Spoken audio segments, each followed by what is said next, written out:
All right, here we go. So we got to put in the departure time. We're going to 1881 in this particular case. Time portal does its thing. And we enter the Old West in this case. Tafan brings some of his wildest imaginations to life inside the city's first escape room. Everything a sheriff's office would have, right? You have his desk, you have the handcuffs from that time period, you have like the different guns from the time period. May or may not contain clues that you have to... So this could be a clue.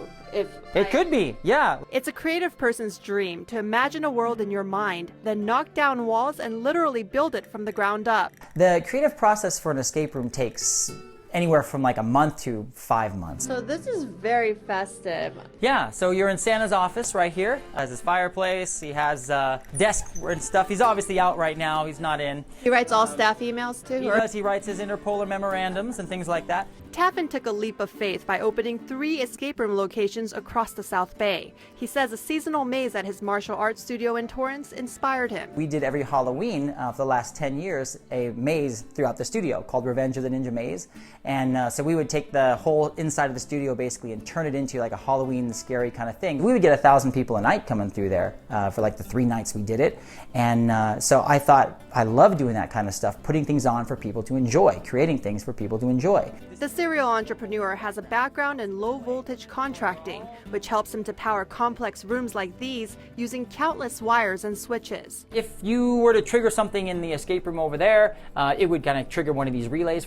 Some puzzles light stuff up, some puzzles open things and reveal things. Approximately how many different puzzle items did you create for this room alone? This one has about 13 particular puzzles associated with it, and they're all original, of course, because that was kind of the fun part for me, being able to design it and build it from scratch. For the longest time, for months, you have an idea in your head. Yes. And then you're building, and months later, here it is, and you're seeing it. Is this how you've always imagined it in your head? There's always been some changes and different rabbit trails we've kind of taken off when we were in the process of construction. But it is very close to what I was imagining in its completion. Tafan has a history of thinking outside the box. Take a look at his backyard. I had some leftover parts, like roofing parts that I'd already purchased, and I thought, well, wait a minute.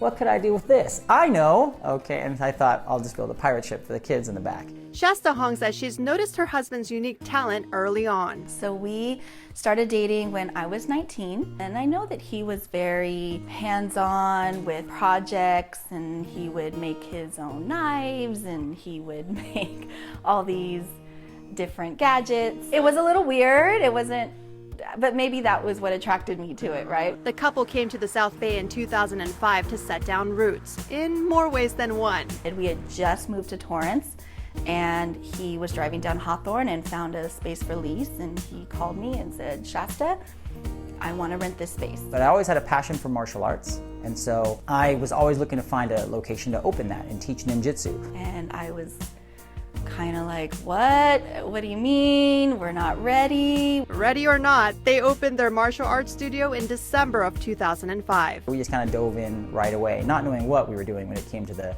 martial arts business side of things. We just had to really pray about it and trust the Lord that it would work out. And we had our very first student a month after we opened, and it just kind of grew from there. Shasta says stepping outside of her comfort zone took a lot of faith. Our faith is probably the most important part of our family. And it's what kept you going during those hard days. Exactly, yeah. Lots of prayer, a lot of prayer. Now looking back, she's motivated by her husband's bold actions. Yeah, it inspires me in a couple ways. I mean, there are things that I would probably still like to do in my life, and so I think maybe beforehand I wouldn't have necessarily spent any time considering doing it, whereas now I'm like, well, you know, maybe anything is possible. I also see that with my kids, and I think that's where it inspires me the most, is to encourage my kids to don't necessarily be afraid to try something that you're passionate about.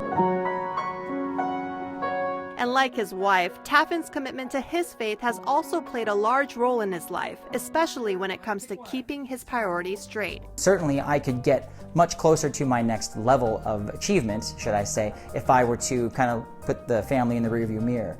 But that's not my calling as a Christian husband. I'm to love my wife, love my family, so I need to make sure I'm fulfilling that and being head of the house first, and then the business will be a secondary thing. I don't think that these kids ever feel like they're without a dad, and he will take them to the escape rooms and teach them what he's building and how to build it. The couple homeschools their children, and Tafan says it's a priceless experience to share his love for martial arts with his oldest son. When I first started teaching ninjutsu at the dojo, Kai would stand in the doorway kind of watching me when he was Koa's age, like less than a year. It's just great to kind of see him learning something that I can pass on to him that was kind of also my creation, that maybe one day he'll take over. If not, no problem. But if he does, it's there for him if he ever chooses to do so. Tafan says he's fortunate to balance his time as a dad, as a husband, and as an entrepreneur. He hopes living by example will motivate his kids to live their lives fully too. I would probably want our kids to learn that persistence is super important, and just perseverance in general. And of course, trusting in the Lord has been the main thing, the overarching theme in our life. So if they could learn those perseverance and just trust in God for the outcome, I would be happy with that. Sharing stories that matter in your community. For Faces of Torrance, I'm Christine Lee.